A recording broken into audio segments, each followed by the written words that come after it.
Hey, it's Ryan Covino with Northeast Realty Partners and RyanCovinoRealEstate.com bringing you the short sale update for Wilmington, Mass. In the past 6 months.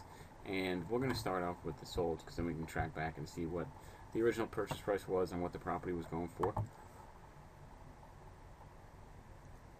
in prior days. And we got 3 Lee Street, and this one sold for $409, and they bought it for $485 in 2005. So not an overwhelmingly large discrepancy there.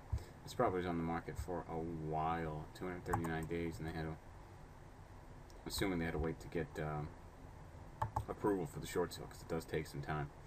We got 5 Worcester Street, and this was a cute house. It was a nice cape. It had 3 bedrooms, 1.5 baths, and it had some work that it could be done to it, a little bit of clutter, but it's still a pretty cool home, and I'll get rid of all that stuff and throw down a nice couple coats of paint. You'd be good to go.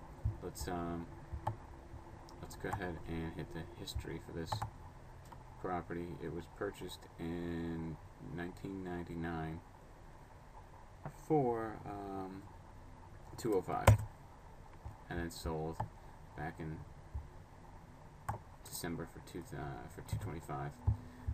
Going forward, 6 King Street extension, raised rents on the market for $360. Went under fairly quickly.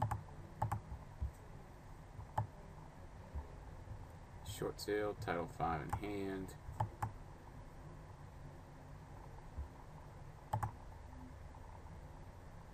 Pulling up the public record on it to see some of the specs here. Just bear with me 1 second. 1.7 acres. 3 bedroom, 1.5. 2-tier deck overlooking pool. It's got a private lot with sprinkler system. Here we go.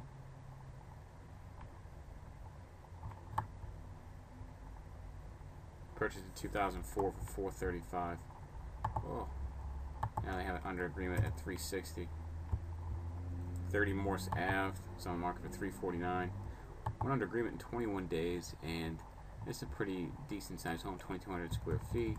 Looks like they got 7 rooms, only 2 bedrooms for some reason, and it still went under agreement for $349 very quickly. Nothing on past history.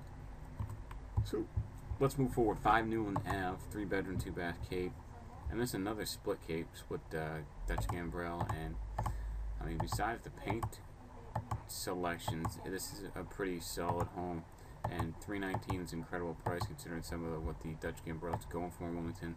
In certain areas of town, I've seen them go as high as $399 as well as $369. So $319 is something that probably helped in getting this property under agreement. A couple more for you that are on the market: 124 days, 134 days, and 325 days respectively. Is this 14 Broad Street, another 3-bedroom split. It's got the granite and stainless steel. Does look like they do have 4 bedrooms and 1.5 baths. I think that 4th bedroom might be in a lower level. It's off of King Street, so you take Glen Road to King, and it's up there. It's about a 1/4 acre, 1,700 square feet, and $367.9. 735 Woburn Street is a unique home, and that's to say the least. I guess this property is about 3,500 square feet, and I haven't been in it, but the layout is incredible. There's so much tile and craftsmanship and uniqueness, and I don't know how to say it, but it's just a huge house. I mean, I've driven by this house many times. I've always said I wanted to go into it. The picture you're looking at now, it goes back. So if you went through the front door, go diagonal, then left. Hopefully we get a side picture, and we don't, but it's incredible. But it's been on the market for 134 days at $359, and I doubt that $359 is going to be the number either. This one's for $209. This has some nice features. It's got granite and hardwood floors, and a jacuzzi tub. Looks like somebody overbuilt and tried to get in on this, flip this house, boom, a few years back. Buyer's responsible for Title 5, so it probably needs a septic system. And that's why it's still there, $209. I'd like to see this thing, somebody get this one for $150 or so. sold in 204 for 290. That's not too bad. I mean, considering we've seen some properties that went from bank owned to, or is bank owned, and they were purchased for like $200,000 more earlier. But that wasn't too bad seeing the 90 grand. If you have any questions, give me a shout. We'll also have a link for you, 978-835-6870. We'll talk to you soon.